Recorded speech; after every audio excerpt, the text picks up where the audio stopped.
Hello बच्चों, online class में आपका स्वागत है। बीएड फर्स्ट ईयर अधिगम एवं शिक्षण का अध्ययन कर रहे हैं। इकाई हमारी 3 प्रारंभ हो चुकी है और इकाई 3 में हमने पिछले वीडियो में शिक्षण की अवधारणा के बारे में अध्ययन किया था। आज हम शिक्षण का अर्थ एवं परिभाषाओं के बारे में अध्ययन करेंगे। 13/7/21 कक्षा बीएड फर्स्ट ईयर विषय अधिगम शिक्षण और प्रकरण देगा अपने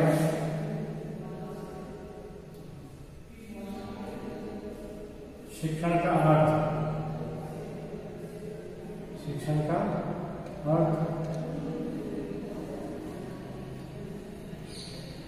एवं परिभाषा।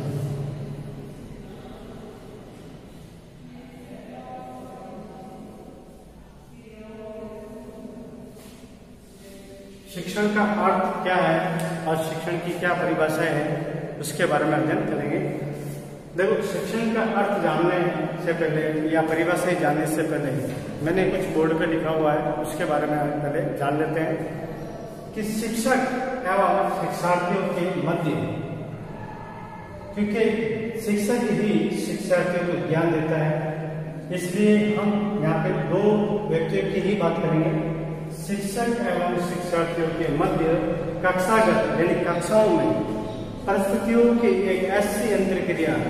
आपने देखा होगा कि बचपन से आप पढ़ते आ रहे हो, एक टीचर सामने आके ज्ञान देता है बच्चों को और बच्चे उसी ज्ञान को प्राप्त करने के लिए विद्यालयों में कक्षाओं में वहां पर जाके बैठते हैं। तो वो एक कक्षा की परिस्थिति होती है और वहां पे अंतर्क्रिया चलती है किसके बीच में, शिक्षक और शिक्षार्थियों के बीच में।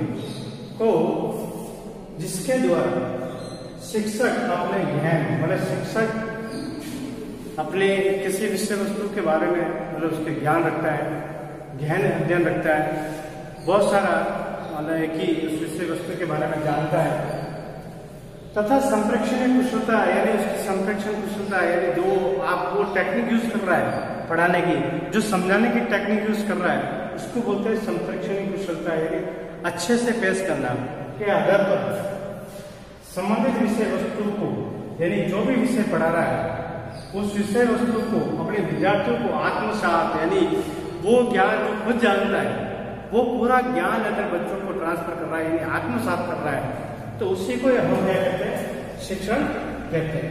इसी को क्या कहा जाता है, शिक्षण कहा जाता है। अब कुछ मनोवैज्ञानिकों ने शिक्षण की परिभाषा दी है, तो उसको हम देखते हैं।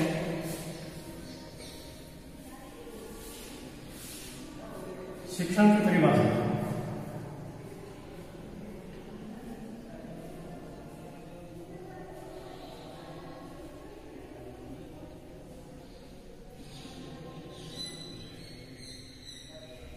तो कुछ मनोवैज्ञानिक जैसे पहला बोल देता हूं मैं, जैसे रायबर्ग बहुत ही प्रसिद्ध मनोवैज्ञानिक है, नीट में भी कभी भी आते हैं, इसके कथन पूछे जाते हैं परीक्षा में कि शिक्षण एक ऐसे शिक्षण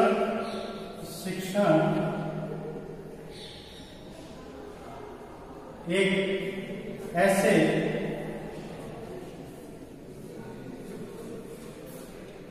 संबंध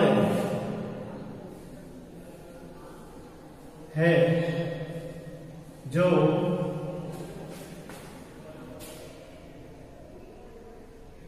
बालक को उसकी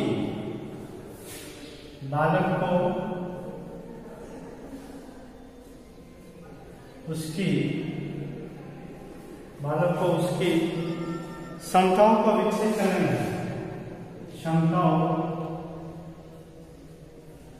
को विकसित करने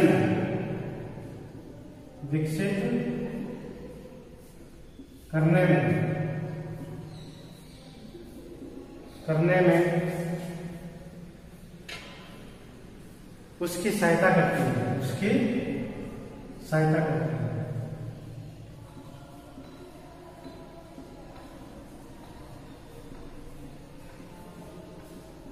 ये रायबर्ग ने पूछा। उसके बाद B.F. स्किनर के अनुसार अब इन्होंने क्या कहा था कि शिक्षण पुनर्बलन की आकस्मिकता का क्रम है। शिक्षण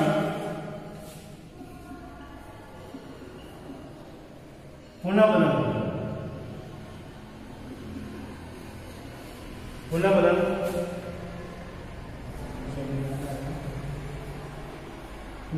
की आकस्मिकता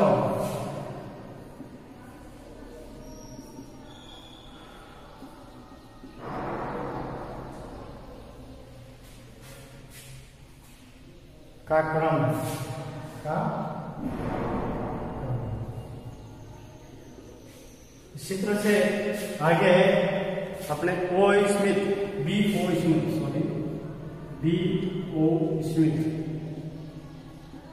के अनुसार इन्होंने क्या कहा कि शिक्षण एक उद्देश्य निर्देशित क्रिया है। शिक्षण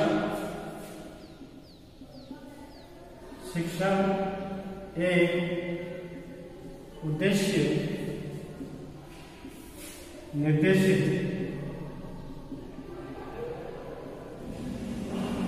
प्रक्रिया है।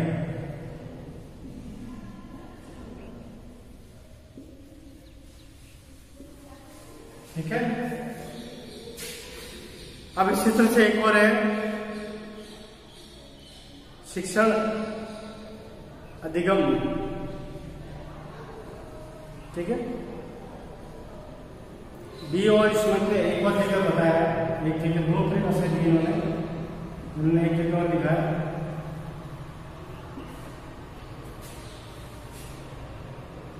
शिक्षण अधिगम को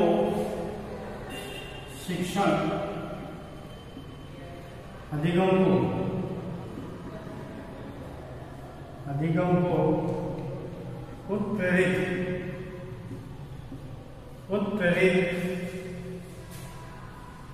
करने वाली एक पद्धति है।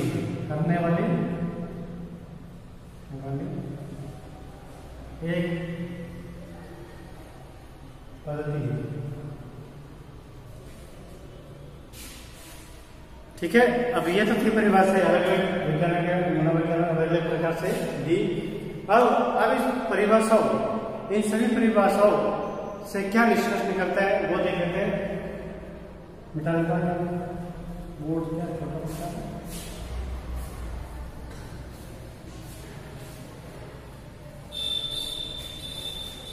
इन परिभाषाओं का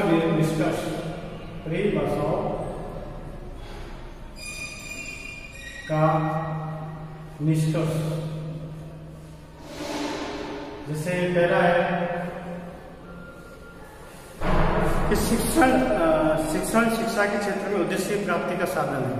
सबसे पहले है कि शिक्षा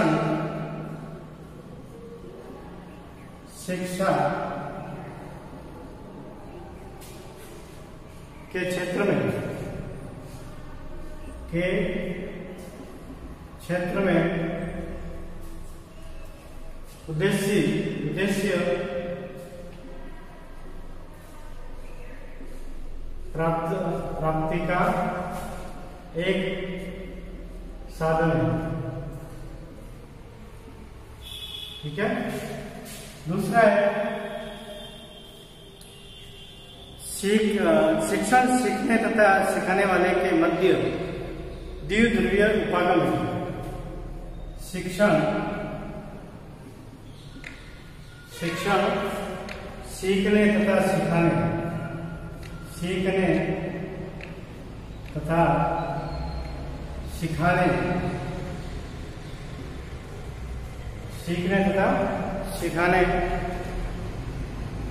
वाले के मध्य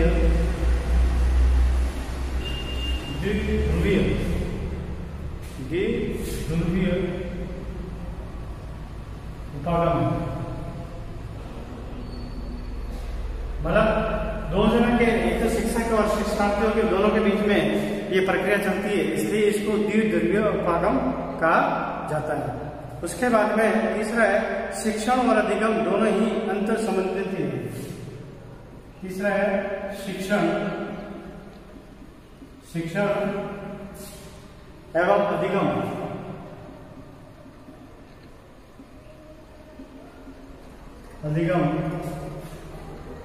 दोनों ही अंत संबंधित हैं, दोनों ही अंत संबंधित है। उसके बाद में होता है शिक्षण विद्यार्थी की आंतरिक क्षमताओं के विकास में सहायक सिद्ध होती है। शिक्षण विद्यार्थियों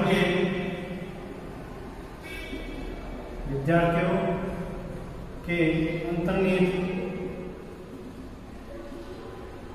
अंतर्निहित शक्तियों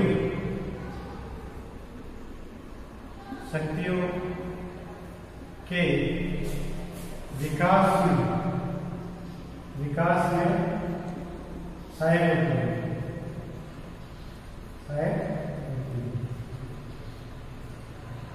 पांचवा है अधिगम की सफलता शिक्षण की प्रभाविता पर आधारित है। यानी अधिगम की सफलता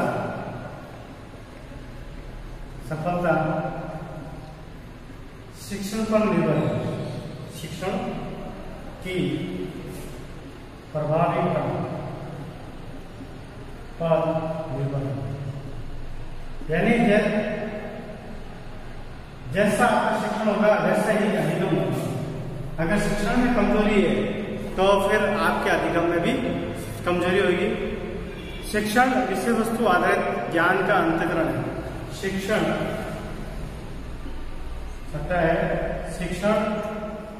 विषय वस्तु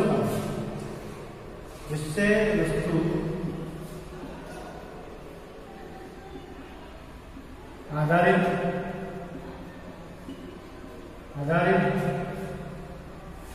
ज्ञान का अंतःकरण। ठीक है, ये परिभाषाओं का निष्कर्ष निकलता है। एक बार आप देख लो, इसकी शॉर्ट चैप्टर कर लो। हम अगले वीडियो में अगला विषय लेके अध्ययन करेंगे। जब तक के लिए धन्यवाद।